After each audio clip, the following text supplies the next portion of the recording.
CC కెమెరాలు పెట్టారు. ఎన్నని పెడతావు నువ్వు సీసీ కెమెరాలు? ప్రతి సీసీ కెమెరా నుంచి దాక్కోవడానికి మార్గాలు ప్రజలకు, మానవులకి ఉంది, జ్ఞానవంతులాళ్ళు కాబట్టి. అయితే ప్రభు అంటున్నాడు కదా, నేను భూమికి సాక్ష్యము పెట్టాను. ఎవరిని పెట్టాడట దేవుడు? చెప్పండి గట్టిగా. భూమిని పెట్టాడట. భూమి పైన ఉన్న గడ్డిని, చెట్లను, చేమల్ని, గాలిని, తేమను, అర్థమైందండి, ఆకాశములను, మేఘాలని, వర్షాన్ని, ఈ యొక్క ఉష్ణోగ్రతకు అన్నిటినీ నేను సాక్షులుగా పెట్టి ఉన్నాను. హల్లెలూయా, దేవునికి మహిమ కలుగును గాక. ఎంత బాగుంది చూసారండి. దేవునికి కావలసింది ఏంటనమాట? మానవుడు చెవి యొగ్గాలని, మానవుడికి బుద్ధి చెప్పడానికి సర్వలోకములో ఉన్న నేచర్ని అనగా ప్రకృతిని ఆయన సాక్ష్యంగా పెట్టాడు. అబ్బా, ఎంత గొప్ప దేవుడు అండి ఆ ప్రభు, మహా జ్ఞానవంతుడు. మానవులు మాట వినరనే ఆ ప్రభు ఎవరిని ఏర్పాటు చేసుకున్నాడు? సర్వలోకంలో ఉన్న ప్రకృతిని. చెప్పండమ్మా, ప్రకృతిని. అందుకైనా సమస్తమును చెవియొగ్గి ఆలకించండి. భూమి మీద ఉన్న సమస్తముని. ఎంత బాగుందండి. ఈ చిన్న చిన్న మొక్కలు కూడా వింటాయి, ఈ గడ్డి వింటాయి, ఈ చిన్న చిన్న పువ్వులు వింటాయి, అన్నీ వింటాయి. మన యొక్క ప్రతి మాట, తలంపు, క్రియ అన్నీ కూడా వాటికి అర్థమవుతుంది. దేవునికి మహిమ కలుగును గాక. ఆలకించుడి భూమి, నీవును నీలో ఉన్న సమస్తమును చెవియొగ్గి వినుడి. ప్రభువు యెహోవా మీ మీద సాక్ష్యము పలకబోతూ ఉన్నాడు. ఎవరి మీద సాక్ష్యం పలకబోతున్నాడు? మీ మీద. అంటే ప్రజల మీద ప్రకృతిని పెట్టాడు. ప్రజల మీద సాక్ష్యం చెప్పడానికి ప్రకృతిని పెట్టాడు. పరిశుద్ధాలయములో నుండి ప్రభు మీ మీద సాక్ష్యము పలకబోచు ఉన్నాడు. చాలా భయంకరమైన విషయం. కాబట్టి మనము చాలా పాపులము, నీచులము, నిత్యము ఆ ప్రభు యొక్క చిత్తానికి వ్యతిరేక దిశగా ప్రయాణం చేసేవారు. మన మాట, తలంపు, క్రియ, చూపు అన్నీ కూడా ప్రభుకి వ్యతిరేక దిశలోనే ఉంటున్నాయి. కాబట్టి వీటిని ప్రభు గ్రహించాడు. ఇక వీరికి సీసీ కెమెరాలు పనికిరావు. వీరికి సాక్ష్యము పలుకుటకాయ ఎవరిని పెట్టాడు? ప్రకృతిని పెట్టాడు. ఇసుక, మట్టి, నీళ్లు అన్నీ సాక్ష్యం చెప్పేస్తాయి. హల్లెలూయా, పలకబోచున్నాడు. Hear all ye people, hear O earth and all the therein is, and let the Lord God be witness against you, the Lord from his holy temple. ఇదిగో యెహోవా తన స్థలము విడిచి బయలుదేర్చున్నాడు.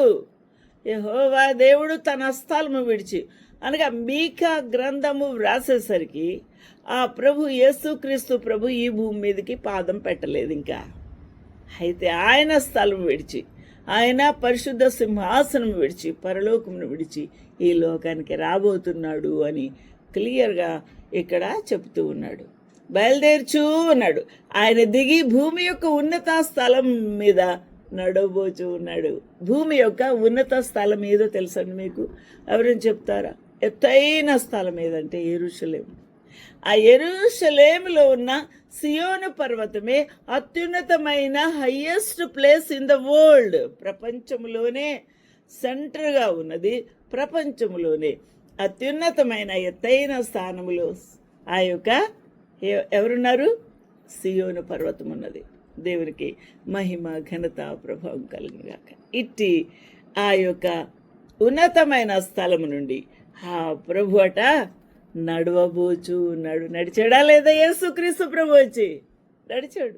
యెరూషలేములోను, యూదయలోను, సమరయ ప్రాంతాల్లోను, గలిలే ప్రాంతాల్లోను, కపెర్నహూములోను, సముద్ర తీరాల్లోను, ఆయన ఆయా ప్రాంతాల్లో నజరేతులో నివాసమున్నాడు. ఇన్ని ప్రాంతాల్లో కూడా ఆయన ఉన్నతమైన స్థలములలో ఆయన నడిచి ఉన్నాడు. దేవునికి మహిమ కలుగునుగాక. ఈ ప్రవచనం నెరవేరిందా లేదా? ఈ ప్రవచనం నెరవేరిందా? చెప్పండి గట్టిగా. నెరవేరింది. హల్లెలూయా. Behold, the Lord cometh forth out of his place, and will come down and thread upon the high places of the earth.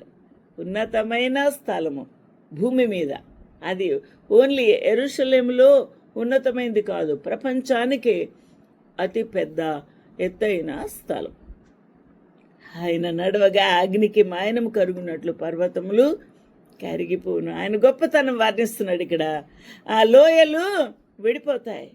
ఆ ప్రభు సియోను పర్వతం మీద అడుగు పెట్టగానే, ఆయన పాదం మోపగానే ఏం జరుగుతుందటండి?